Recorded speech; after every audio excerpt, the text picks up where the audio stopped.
c'est notre séquence Sérieusement. Et c'est signé Paul Sansfourche, Julien Ababsa et Karim Annette. Tel que vous me voyez là, je ne suis pas très rassuré. Mais mettez-vous un peu à ma place. Dans une poignée de secondes, je vais donner le premier cours de mathématiques de ma vie à 25 collégiens.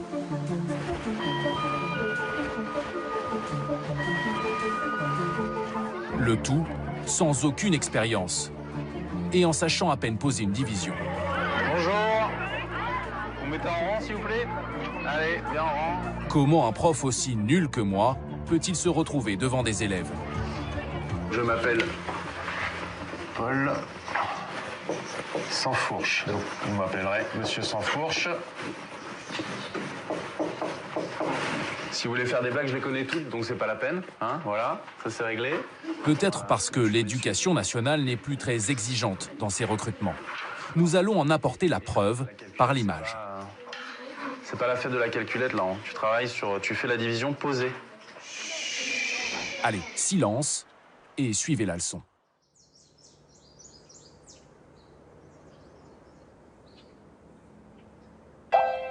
L'école qui a longtemps fait la fierté de la République, elle ressemble à ça, un vieux souvenir. Aujourd'hui, les bancs de l'éducation nationale n'attirent plus les vocations. Pour combler les postes vides, l'administration recrute plus de 25 000 contractuels chaque année, c'est-à-dire des CDD. Pour eux, pas besoin d'un bac+5, ni de réussir le concours du CAPES, le diplôme habituel des enseignants. Juste d'un CV et de 3 années d'études dans la discipline concernée. Moi, j'ai fait des sciences politiques et une école de journalisme. Mais je postule dans 4 matières différentes pour lesquelles, en théorie, je n'ai pas le diplôme requis. J'envoie mon dossier à une douzaine d'académies en France. Une première réponse m'arrive de la région parisienne. C'est pour devenir prof de français. Je n'ai pas attendu longtemps. 3 jours à peine. Alors on va à l'académie de Créteil, au rectorat plus précisément, et en fait c'est l'endroit où les professeurs sont évalués par l'académie et moi peut-être recruté. Et voilà, finalement c'est juste un entretien d'embauche comme un autre, donc je suis un petit peu stressé comme on est dans ces cas-là. Créteil, c'est l'une des académies qui souffre le plus du manque de profs. Elle a le record du taux de contractuels en métropole. 10% des effectifs. Équipé d'une caméra cachée, je vais passer mon entretien d'embauche.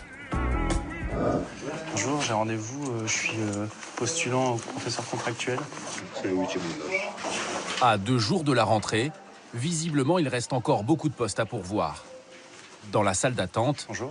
Les candidats défilent. Vous postulez aussi pour être contractuel? Ouais. Ça fait longtemps que vous attendez? Là, oui, c'est pas forcément quand même, moi, c'était avant moi.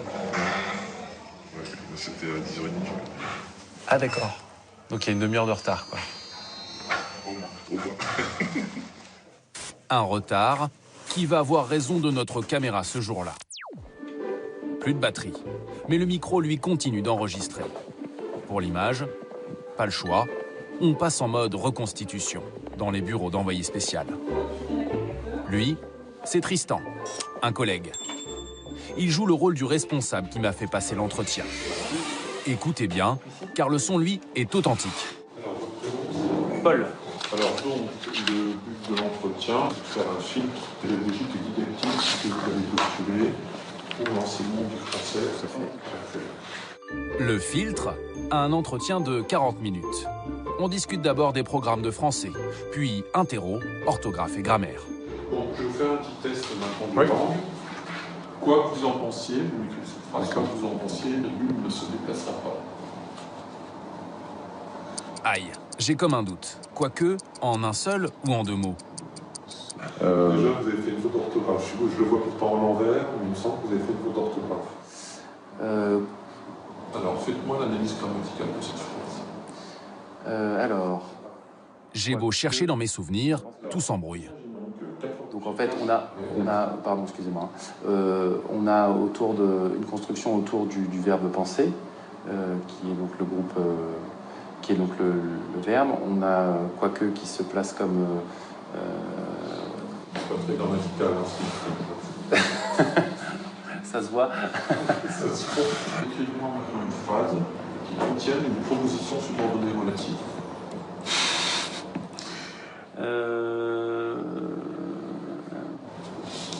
Pardon, oui. Si tu ne prends pas de médicaments, tu tomberas malade. Il n'y a pas de relatif.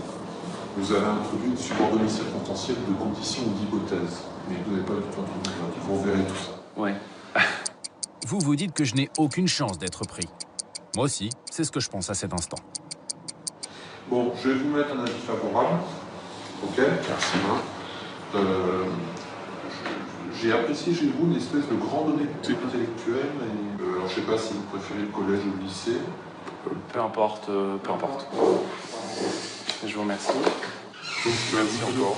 Très bien. Merci, au revoir. Recruté grâce à mon honnêteté intellectuelle?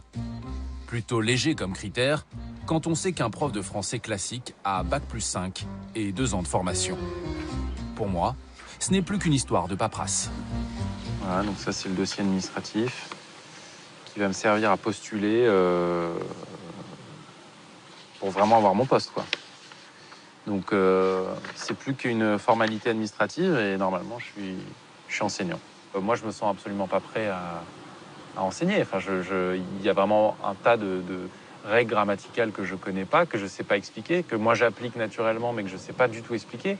Et c'est ça la pédagogie, c'est pas de savoir bien écrire français, de bien savoir parler français, c'est de savoir expliquer pourquoi on le parle comme ça et pourquoi on l'écrit comme ça. Et là, pour l'instant, j'en suis pas capable. Mon cas est-il une exception? Pas du tout. Même l'Éducation nationale le reconnaît dans ce rapport, publié en 2013. Il y a une telle pénurie de profs qu'elle doit revoir ses exigences à la baisse. Embaucher d'urgence plutôt que de laisser une chaise vide. La nécessité de mettre rapidement un enseignant devant les élèves conduit régulièrement les services à recruter aussi des étudiants en 2e année ou des demandeurs d'emploi avec un bon niveau de culture générale. Le recours à Pôle emploi, les annonces dans la presse locale, le bouche à oreille sont autant de moyens utilisés par les services académiques. Plus grave, parfois l'administration ne fait même plus passer d'entretien d'embauche. Ces recrutements se font au demeurant sans que les personnes recrutées aient toujours rencontré au préalable l'inspecteur pédagogique. Il doit quand même bien y avoir un minimum de vérification. Pour en être sûr, on pousse l'expérience plus loin. Franchement, je suis vraiment nul en maths. Mais je vais tenter de me faire embaucher.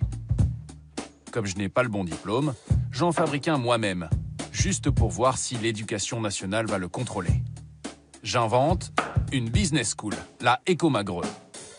Et je m'octroie un MBA en finance. Wow! 3 académies différentes vont recevoir cette candidature fantaisiste. Quelques jours passent, et l'une d'elles me laisse ce message inespéré. Monsieur Sanfourche, bonjour, ici le rectorat du secrétariat des inspecteurs. Votre dossier de candidature est parvenu jusqu'à l'inspecteur de mathématiques qui aimerait vous recevoir en entretien. Ce serait lundi prochain au rectorat. Cette fois, c'est sûr, je vais me prendre un râteau.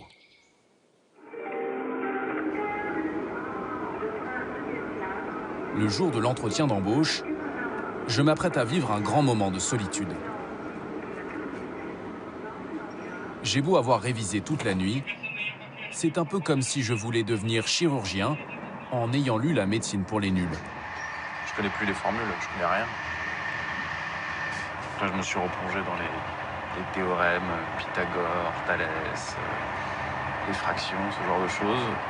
Je suis pas sûr que ça suffise. On va essayer, mais je suis pas sûr. Ce qui est sûr, c'est que les professeurs de maths sont une espèce en voie de disparition en France. En 9 ans, leur effectif a chuté de 9%. Bon, allez, j'y vais. Bonjour. Dans ces conditions, pas étonnant que le rectorat se jette sur ma candidature. L'inspecteur académique a mon dossier juste sous les yeux. Mais apparemment, ni mon faux diplôme, ni l'école imaginaire n'éveillent ses soupçons. L'interro peut commencer. On va commencer sur le lycée. Est-ce que vous pourriez me préciser le théorème des valeurs intermédiaires? Le théorème des valeurs intermédiaires. Non, j'ai oublié. Est-ce que vous pourriez me donner la définition de l'intervalle de fluctuation? L'intervalle de fluctuation, non plus. Vous pourriez me donner une condition pour que 1 soit racine double d'un polynôme? C'est loin tout ça, non, j'ai... D'accord. Là, au lycée, Je vous avais prévenu, je suis un cancre. Mon interlocuteur, lui, est mi-amusé, mi-consterné par mes réponses. est-ce que vous avez connaissance des différents ensembles de nombres quand on travaille avec les élèves au collège? Je suis pas sûr du terme de vocabulaire, ensemble de nombres. L'ensemble le plus simple, c'est l'ensemble des entiers. D'accord. On va travailler les entiers, les décimaux. Est-ce qu'on va plus... les puissances. 10. Une puissance, Oui, c'est un somme. entier, ça? Oui, c'est vrai, pardon. Est-ce que vous avez connaissance du théorème de Pythagore? Ça, normalement, c'est bon. Si l'hypoténuse au carré est égale à la valeur des deux côtés, à la somme des deux côtés élevés au carré, alors j'ai un triangle rectangle. D'après vous, si un candidat X a 5 mauvaises réponses sur 6 questions posées à un examen, quelles sont ses chances de succès? Un indice, la réponse défie toute logique. Ok, il y a des choses à réactualiser. Donc moi, dans un premier temps, je vous propose un avis favorable en collège uniquement. D'accord. Après, ça peut aller assez vite, en fait. Je prends le dossier ce matin, je veux dire, peut-être cet après-midi, vous pouvez avoir un coup de fil et appeler le chef d'établissement demain. Enfin, comme ça peut se faire dans une semaine ou deux. D'accord. Tout est possible. Avez-vous des questions? Non. Il n'y a plus d'autres papiers à remplir après? Bon, super. Bon, ça fait déjà beaucoup de paperasse. Écoutez, je vous remercie en tout cas. Le test n'aura duré que 8 minutes. Je vais apprendre. Hop. Bonne journée. À la sortie, je suis donc potentiellement professeur de mathématiques. Et je peux être appelé à tout moment pour enseigner au collège. Je suis sidéré. En fait, là, ce qui est dingue dans cette expérience, c'est que j'ai menti sur tout. J'ai menti sur mon diplôme, j'ai menti sur mon CV. J'ai pas eu de questions là-dessus, ils n'ont pas regardé mon diplôme, ou alors, parce qu'il n'est pas extrêmement bien fait quand même. J'ai pas les connaissances, vraiment très sommaire, et c'est passé quand même. Donc là, effectivement, on voit que le système est pas très bien fait, ou alors, finalement, on se charge pas tellement de vérifier les compétences des professeurs, il faut juste mettre quelqu'un dans les salles. Pour analyser ce qu'il vient de se passer, je sollicite l'avis d'un de mes futurs collègues. Bonjour. Bonjour. Vous allez bien? Ça va et vous? Ouais, bienvenue à notre école. Ouais, merci. Ça vous plaît? Ah, intéressant, Ouais. original. Xavier Marant est un professeur de maths, un vrai. À partir du moment où vous savez pas ce que c'est qu'une relation d'équivalence, être prof de maths, c'est un peu compliqué. Il est aussi membre du SNES, le principal syndicat enseignant. Nous visionnons mon entretien d'embauche. Interview vidéo.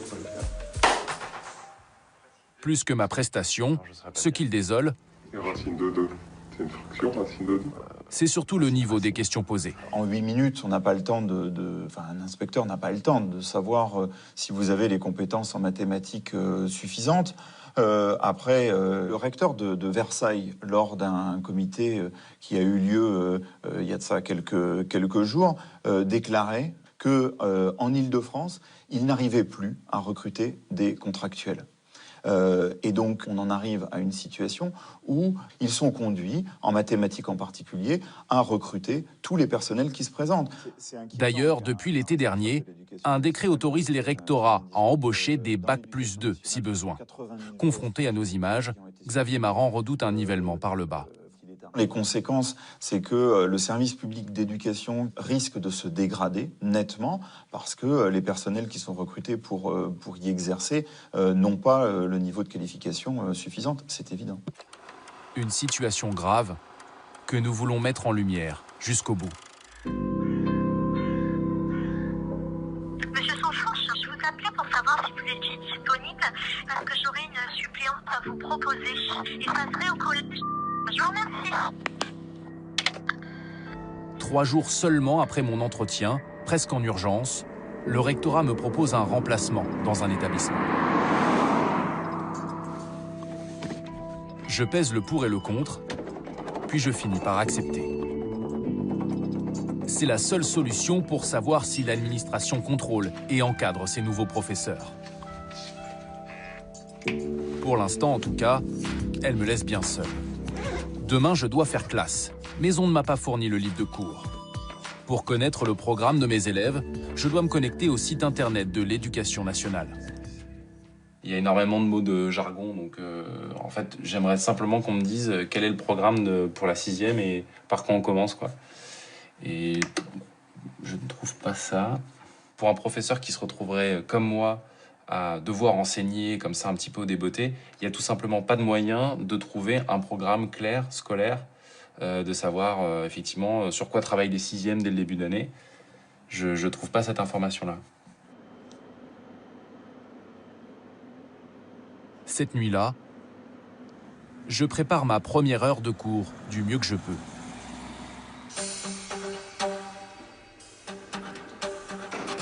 Comme un bachelier avant l'examen, j'ai eu du mal à dormir.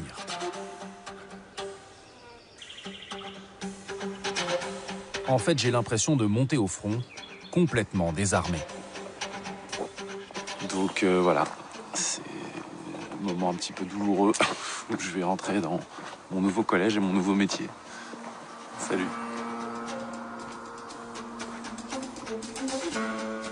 Bonjour. Bonjour, donc vous êtes professeur De mathématiques. Enchanté. Bon, je vous emmène voir madame la principale. La responsable m'accueille. Nous sommes 25 jours après la rentrée de septembre. Madame, et le remplaçant madame. Bonjour monsieur. J'apprends que mes élèves n'ont jusqu'ici quasiment pas eu cours dans ma matière. Merci.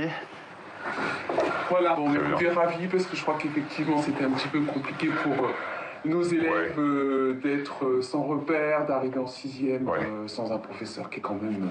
Ils ont eu à peu près 8 jours de classe. Voilà, à peu près. Je pense pas vraiment de façon très construite, pour être honnête. Voilà. Ok. Voilà.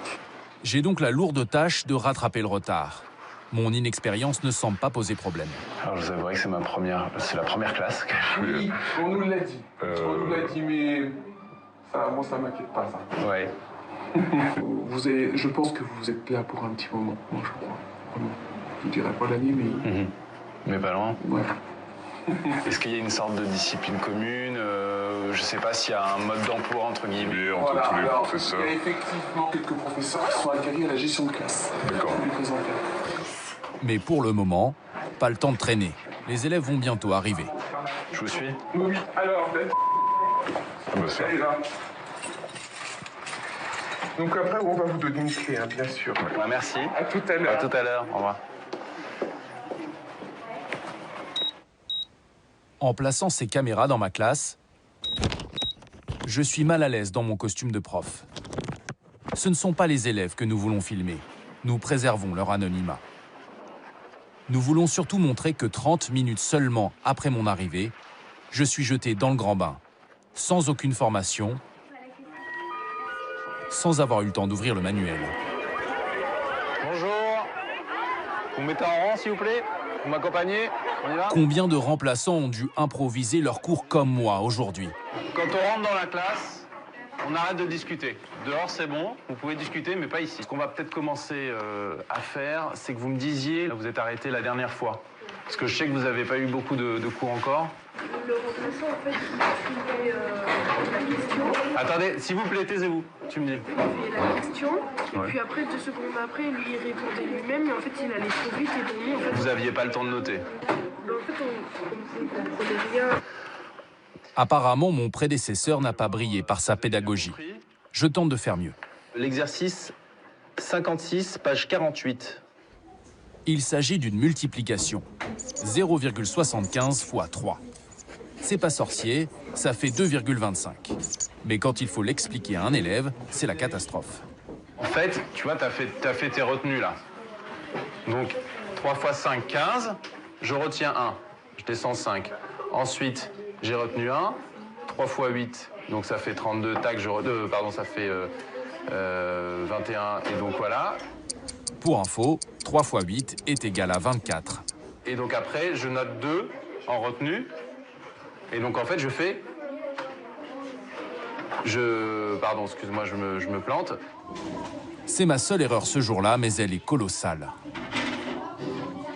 Après la classe, une collègue vient heureusement à ma rescousse et me prête ses cours. On est censé aussi faire du calcul mental. Ouais. Voilà. J'en profite pour savoir si des aides sont prévues pour les contractuels. Et au niveau, après, pédagogie, tout ça, il y a des stages pour... Pour toi Oui, enfin, en général. En général, non. Vous êtes lancé dans la fosse et puis débrouillez-vous. Enfin, c'est malheureux, mais c'est comme ça. D'accord. Bon. Donc, il y a eu 2 ans, il y a eu pareil, comme toi, une contractuelle. Elle n'a rien eu, elle a fait l'année, mais elle a eu mon castor. D'accord. À la fin de la journée, j'ai envie de jeter l'éponge. C'est un vrai métier, ça s'improvise pas. Ah non, ça s'improvise pas du tout. Non, mais je m'en doutais, mais là, c'est vrai que je l'ai vraiment ressenti. Clairement, là, j'avais pas du tout la méthode ce matin, j'avais pas ce qu'il fallait aussi en termes de matériel, et du coup, les 2 heures de classe m'ont paru très longues, quoi. Un contractuel comme moi doit donc tout apprendre sur le tas, alors qu'un professeur qui emprunte la voie classique reçoit 1 an de formation avant de se retrouver face à une classe. Pour Xavier Marant, ça fait toute la différence. On voit que vous ne savez pas trop comment répondre aux préoccupations des élèves. Vous ne savez pas trop comment leur répondre, s'il faut les interpeller, pas les interpeller, s'il faut écrire au tableau, pas écrire au tableau, qu'est-ce qu'il faut écrire au tableau, etc. Eh bien, tout ça, c'est des choses qui s'apprennent. Pour les contractuels, le problème, c'est qu'il n'y a aucune formation. Quelques jours dans les académies, 3 jours au mieux, d'accord. Mais on se doute bien que pour exercer un métier aussi complexe que celui qui est le métier de professeur, eh bien, 3 jours de formation, c'est évidemment complètement insuffisant. Quelqu'un peut me dire ce que c'est le titre de la leçon ? Mon manque de pédagogie se fait cruellement sentir dès le lendemain. Les nombres entiers. Cette fois-ci, j'ai eu le temps de préparer mon cours. Vous notez définition. Mais je ne sais pas comment retenir l'attention de mes élèves. Vous pouvez pas écrire ce que vous dites. Pardon ? Vous pouvez pas écrire. Si je le réécrirai après. Du coup, je passe le plus clair de mon temps à faire la police, tant bien que mal. Allez, on se tait. Oh, tu te tais. Oh, et. Attendez, on se tait tous, on écoute maintenant. C'est fatigant. Moralité, à la fin de l'heure, je n'ai fait que la moitié de ma leçon. Qu'as-tu appris à l'école, mon fils, à l'école aujourd'hui? Je commence à m'inquiéter sérieusement pour mes élèves. Mes angoisses sont renforcées alors que je croise la mère de l'un d'entre eux. Bonjour, vous êtes la maman? Oui. Je suis professeur de mathématiques. Enchanté. Enchanté. J'étais en train de parler de maths, oui. Ah bon? J'étais en train de dire, vous écrivez aucun cours en mathématiques? On a fait sur feuille. Ah oui, parce que moi j'ai 2 cahiers qui sont vierges, alors c'est pour ça que je... Parce que pour le coup, au début, ils n'avaient pas de professeur. Ah bah oui, depuis la rentrée, on n'a pas de prof, alors. Ouais. Parce ce qui est catastrophique. Ouais, ça vous inquiétait, hein? Les maths, c'est important. Oui, c'est une matière principale, quoi. Donc, Puis alors moi déjà que le mien, il a déjà du mal, alors... Après 2 jours de classe, j'ai vraiment besoin de faire le point. Je ne veux plus pénaliser davantage les élèves. Voilà. Oui. On reçoit.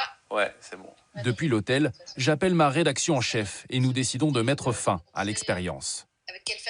Avant de partir, nous devons vérifier une dernière chose.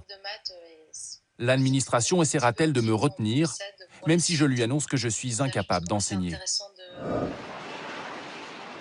Le lendemain, j'essaie en quelque sorte de me faire expulser du collège.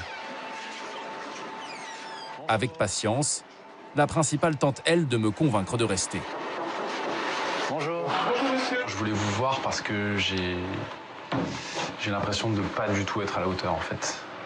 Ah, c'est normal que vous n'ayez pas vos marques là, mais complètement normal. Moi, je pense que au moins pendant un mois, vous risquez de ne pas avoir vos marques et de ramer. La responsable propose même de m'aider personnellement. On peut faire, si vous voulez, vous me dites j'ai cours demain, moi je peux venir, je me mets dans le fond de la classe, moi je suis très discrète. Après, on peut en reparler, c'est-à-dire qu'après, je peux vous donner vraiment, du coup, peut-être des aides concrètes. Moi, si vous voulez, j'ai l'impression de les pénaliser, en fait. Vous savez que les maths, c'est vraiment le parent pauvre de l'éducation nationale. L'institution devrait vraiment se poser des questions sur cette appétence qu'on n'a pas en mathématiques, donc voilà. Donc vous mettez pas de pression. Pour nous, il n'y a pas de situation qui soit finalement pire que d'avoir personne face à des élèves. Donc c'est pas... Mais voilà, c'est la situation la pire pour nous. Est-ce qu'il vaut mieux avoir quelqu'un de pas compétent plutôt que... Alors certes, pas d'avoir personne, mais d'avoir quelqu'un de pas compétent à la place? Ouais, mais juste que je trouve que vous êtes rude avec vous. Ouais. Vous êtes dur avec vous-même. J'ai l'impression que je suis pas bon du tout. Hein. Oui, mais c'est normal. Merci encore. Tout à l'heure, je vous en prie, vraiment. Quelques heures plus tard, le rectorat me propose une journée de formation et un suivi à distance, mais pas avant 1 mois et demi. Ma démonstration est faite, elle est très inquiétante. Je démissionne.